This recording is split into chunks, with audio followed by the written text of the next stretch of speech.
You mentioned before we hit record that there was a fateful sort of retreat you went on, Yeah. and it had a material impact on sort of the way you thought about the business going forward. Can you describe that retreat? Yeah. So the retreat was a couple years before the exit, maybe in 2010, I think.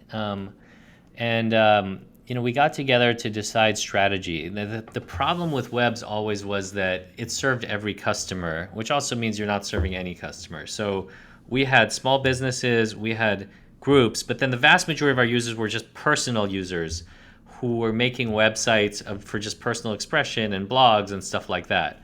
And that was over 60% of our users was that. So when you think about you're building a feature, well, what are you building? Is it for this personal user or for a group, organization, or for a business?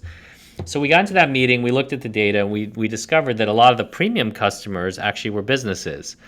So the people who were upgrading were businesses because there's a motivation to do it, right? They're going to make money from their website.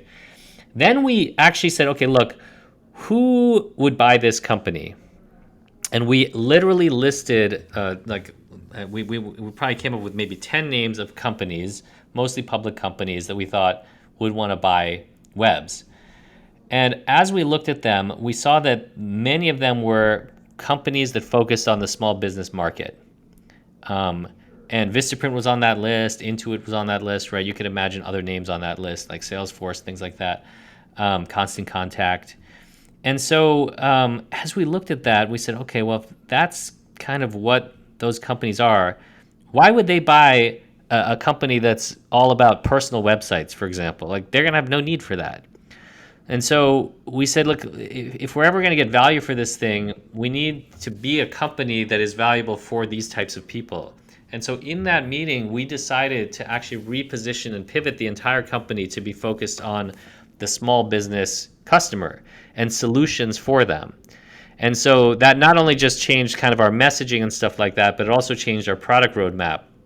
So for example, when Facebook came out with Facebook Pages for Business, we built a product that was for that we wouldn't have done at all if we were just like a personal website builder, right? And so those are the types of changes that we made, so that when Vistaprint then knocked on our door in 2011 and said, who are you? We said, we are like a preeminent tool set resource for small and micro businesses to grow their business.